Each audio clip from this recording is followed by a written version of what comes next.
I move the Sanctions Against Israel Bill 2025.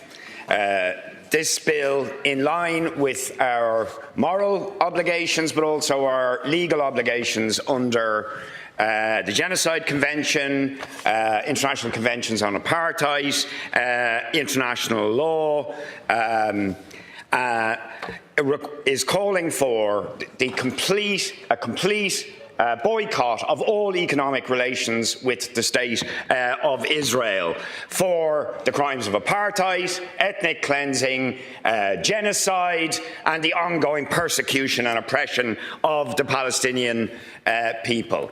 There is a narrative that Israel's only crimes are illegal settlements on the West Bank, or that the genocidal slaughter that we've seen over the last 2 years in Gaza is simply the outworking of the extremism of Netanyahu and a few individual ministers. The truth, of course, is something very different. The truth is, Israel is not now, or never has been, a normal state. Israel, the State of Israel, is a death machine directed at the Palestinians whose sole purpose is the ethnic cleansing of the Palestinian people from their lands. This has been the case since 1948, and the genocidal slaughter that we have witnessed over the last 2 years is simply the outworking of that horrific reality.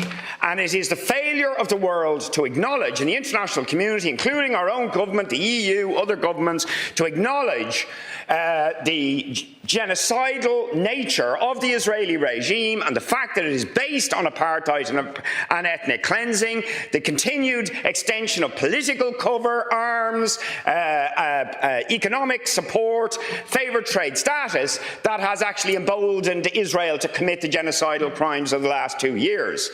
I haven't got time to go into the evidence, but if you look at the statements of ministers, members of the military, of the Israeli Knesset, what you see is again and again and again clear statements of genocidal intent. Netanyahu has publicly declared his intention to erase Palestine from the map, and that history goes back for the entire history of the State of Israel. Just like we did with apartheid South Africa, the time for treating Israel as a normal state has to end. They must be isolated from the international community, as we did with apartheid South Africa.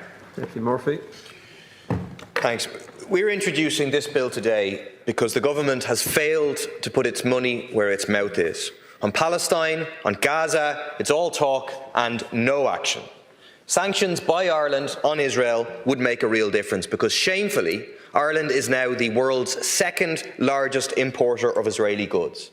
During the genocide of the past 2 years, trade between Ireland and apartheid Israel has exploded from €198 million in 2020 to €3.24 billion in 2024. This is not consumer goods. If it was consumer goods, then the Irish people who have stood steadfast with Palestine, who have marched week after week, who have taken direct action, they would have boycotted these goods. Over €3 billion of this, 92% of this trade, is in so-called electronic integrated circuits and microassemblies. An excellent investigation into Ireland's trade with Israel by Uplift finds that it is most likely funnelled from Intel's facilities in Israel through Ireland via transfer pricing for tax benefits. There you have it. Just like with the central bank's shameful facilitation in the selling of Israeli war bonds, Ireland's complicity in genocide is due to our role as a tax haven for international finance and US multinationals. The same report provides numerous other examples of this disgusting complicity. One is that Israel's Unit 8200 used Microsoft's Azure cloud platform with data stored in the Netherlands and Ireland for a mass surveillance system that collects recordings of millions of Palestinian phone calls daily, information used to prepare airstrikes, information held in Ireland in our data centres. In the words of UN Special Rapporteur Francesca Albanese, US multinationals are embedded in an economy of genocide, and so are we. The Uplift report says that the benefits of FDI revenue are achieved at the cost of direct complicity in genocide and human rights violations. This is the wages of FDI, the political and moral price Ireland is being asked to pay for its economic prosperity. The US Secretary of State once said that the deaths of 500,000 children in Iraq was a price worth paying for US objectives.